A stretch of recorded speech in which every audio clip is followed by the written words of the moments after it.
7h-5, la question santé d'Europe 1, Thomas Soto. Moins on passe de temps à l'hôpital, mieux on se porte. Bonjour Dr Kierzek. Bonjour Thomas. Voilà une affirmation avec laquelle je crois tout le monde sera d'accord ce matin.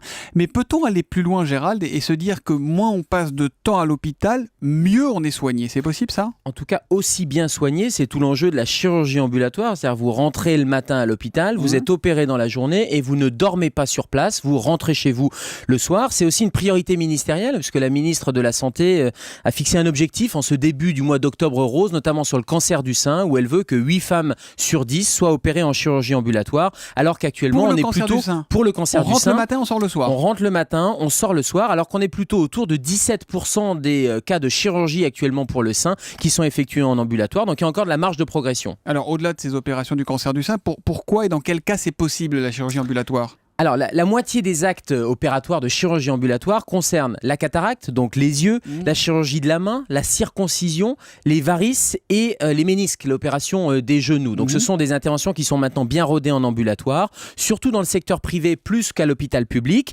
Mais les indications sont de plus en plus larges. Et récemment, une colectomie totale, donc une ablation de morceaux de côlon pour des polypes du côlon, a été faite en ambulatoire, une colectomie totale. Et ça, c'était une première et c'était au CHU de Saint-Étienne. Le patient est rentré à 7h le matin, l'intervention chirurgicale a duré 3 heures et les anesthésistes, la rééducation, la réhabilitation précoce a permis à ce patient de sortir tout de suite. Alors ça, typiquement, c'est une intervention très lourde. On est d'accord, docteur, que dans tous les cas, on n'est pas moins bien soigné en ambulatoire. Si on le fait, c'est parce qu'on est sûr de ce qu'on fait. Alors, il ne faut pas que l'ambulatoire soit synonyme de perte de chance, bien évidemment. Donc les indications sont de plus en plus larges, elles sont liées à l'acte opératoire. C'est vrai que la chirurgie très lourde et notamment avec des complications hémorragiques n'est pas une indication de la chirurgie ambulatoire. Et puis ça dépend du patient, ça dépend des comorbidités du patient. Si le patient est insuffisant cardiaque, âgé, insuffisant respiratoire, bien sûr, l'ambulatoire ne semble pas indiqué parce qu'il risque d'y avoir des complications. Et puis l'isolement social, le contexte social est important.